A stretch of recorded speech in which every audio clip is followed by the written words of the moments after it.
Hello and welcome to Eye on Africa here on France 24. I'm Clarisse Fortuné and these are the headlines.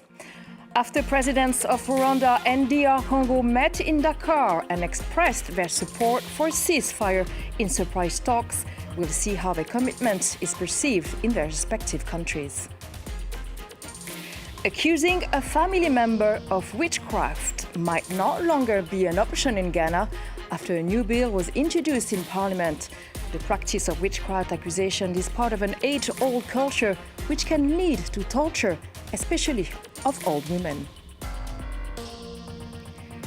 The Imane Khelif effect is getting strong in Algeria. The female boxer who made an impression at the Paris Olympics is now inspiring young girls to try on boxing gloves. But we start first with the tension between DRC and Rwanda. Presidents Felix Tshisekedi and Paul Kagame have expressed their support for a ceasefire after a surprise face-to-face meeting in Qatar. So many welcome their commitment as an important development, but it's not clear whether it will be enough to stop the fighting. Emmett Livingstone in Kinshasa has more on the reactions on the ground.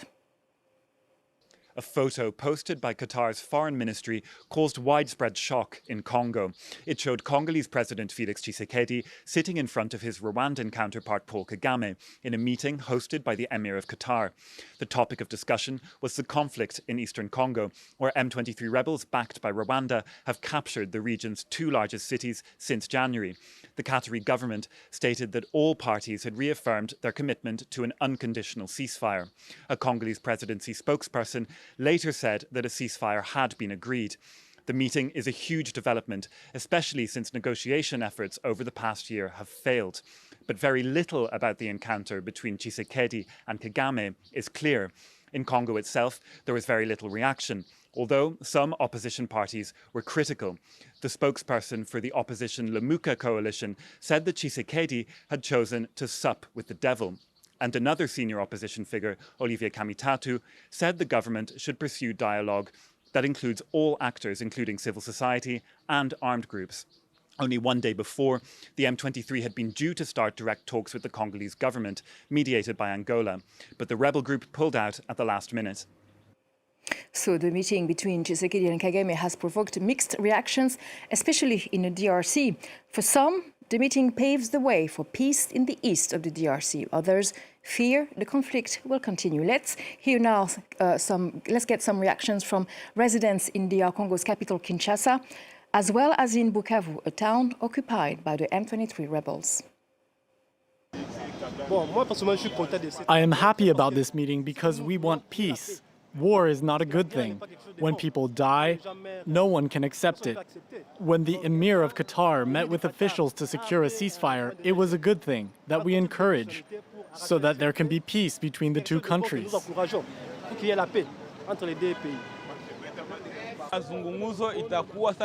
This exchange will be truly useless, as some will think Kagame is meeting the president only to discuss their interests. But I think the meeting between Kagame and Tshisekedi should include other stakeholders, like Senko, ECC, AFC, and M23, so that together they can seek peace. It would also be important to involve national and international opinion, as well as all political actors in Congo. Other reactions also from the church. Religion plays a major role in the DRC's political life. Aline Botin caught up with some of the members of the Church of Christ. This conflict has to be seen in all its dimensions. It is not just an armed conflict. It's a sociological, ideological, economic, and geostrategic conflict. And so, from that point of view, we think we need to focus on two dimensions. The first is a dimension of rational reflection to discuss the root causes of this conflict that we have identified. These include the question of identity, community conflicts, the question of governance and collective security, and the question of coexistence with the neighboring country. So, we're taking a holistic approach, and that's why we're calling on each other to support this initiative. After this scientific reflection, we are now going to hold a political forum with Congolese actors from all sides to identify the main options, which we call the Pact. In addition to this national dimension, we'll also have a regional dimension. There will be a real discussion, a real dialogue with the neighboring country, so that we can reflect together on the options for living together. And beyond this regional dimension, we must also agree on the international dimension. As you know, there are geostrategic issues, international rivalry, the positioning of powerful countries. But the issue of critical minerals in the Congo remains the keystone of the solution. So many questions remain. Above all, what impact yesterday's meeting will have on the ground, especially as the Rwandan president reiterated that he wants security guarantees for his country. Our correspondent in Kigali, Juliette Montili, tells us more. A late-night statement from Rwanda's presidency confirmed yesterday the surprise meeting between President Paul Kagame and his Congolese counterpart, Felix Tshisekedi. Paul Kagame reiterated his support for the Southern and East African communities' peace process, calling it the best path towards a lasting solution. But he also made it clear that Rwanda's security concerns must be addressed, particularly the presence of the FDLR in eastern DRC. Kigali considers this rebel group an existential threat. The Rwandan president also emphasized that all parties, including the M23 rebels, whom he has been accused of backing, should be part of the political solution. So far, progress has been slow, and it remains uncertain what impact this meeting will have on the ground. For now, the Rwandan government has chosen not to comment further on these negotiations. Now to South Sudan. After at least 21 people were killed in an airstrike on a village in Nasio County near the Ethiopian border, the South Sudanese government has now confirmed the presence of Ugandan troops, something they had previously denied. The incident comes amid escalating tensions in South Sudan, with rising clashes between government forces and opposition groups. Olivia Bizot reports. Witnesses say that the attack was carried out by South Sudanese government forces and Ugandan troops, alleging that they specifically targeted residential civilian neighborhoods.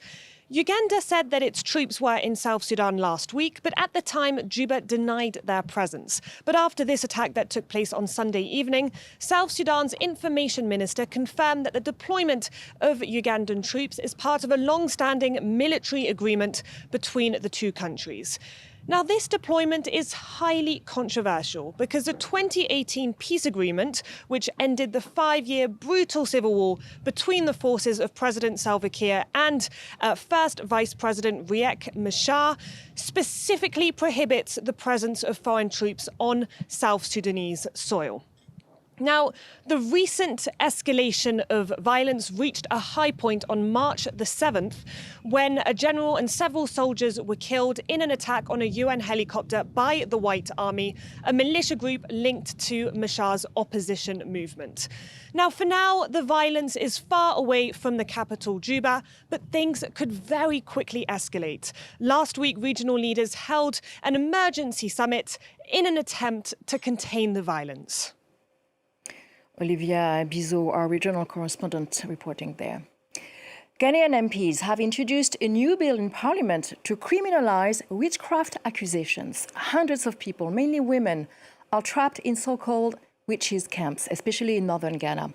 The practice of witchcraft accusations is part of an age-old culture which has led to the torture of hundreds of old, frail women suspected to be behind the misfortune of other family members or people in their communities. Here's our Ghana correspondent, Justice Baidu.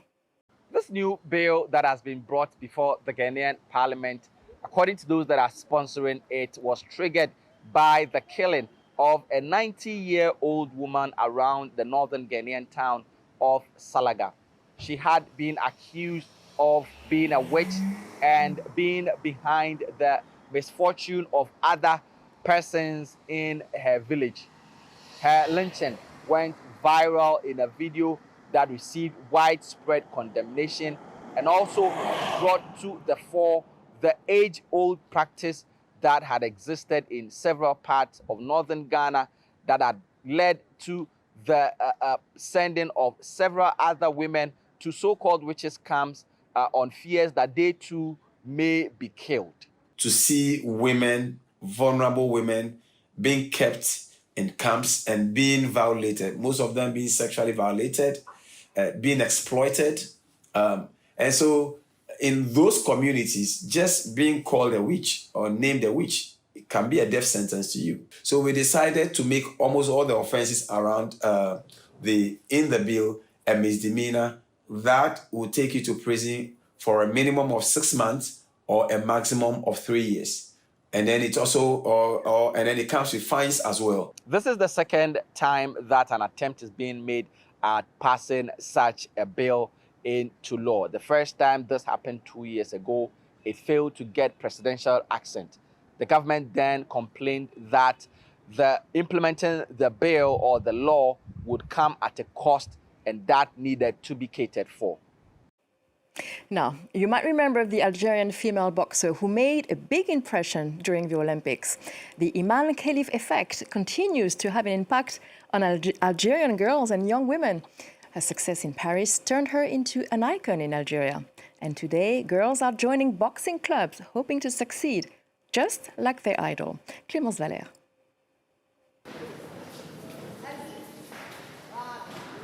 In this slaughterhouse-turned-gym in Azazga, young Serine Kessal trains relentlessly. At the age of 15, she is already two-time national champion in the 54-kilo category. The teenager dreams of the Olympic Games, just like her idol, Imane Khelif. I want to be world champion. My current goal is to take part in the Olympic Games and the All Africa Games. I want to be like Imane Khelif, God willing. Following Imane Khelif's success at the Paris 2024 Olympic Games, several clubs have reported an increase in registrations among young women. In Serine's club, there are 170 boxers, including 20 girls, whose talents continue to improve. Nowadays, it's the girls who win the championships, and that motivates the boys, who ask themselves, how come a girl won the championship and I didn't? How come? Imane Khelif's story gave them confidence. In Algeria, boxing is considered a man's sport. Many hope that the medal won by Imane Khelif, considered to be the driving force behind women's boxing in Algeria, will help change this. We know that our society still struggles with the idea that women can box, but it's a noble sport, and we hope that Imane Khelif's performances will inspire other women and create the next generation of future champions. The number of junior female boxers more than doubled at this year's national championships. Many are calling it the Imane Khelif effect. And you heard it, boxing, a noble sport. To conclude our edition of Eye on Africa, thank you for watching. More news coming up on France 24.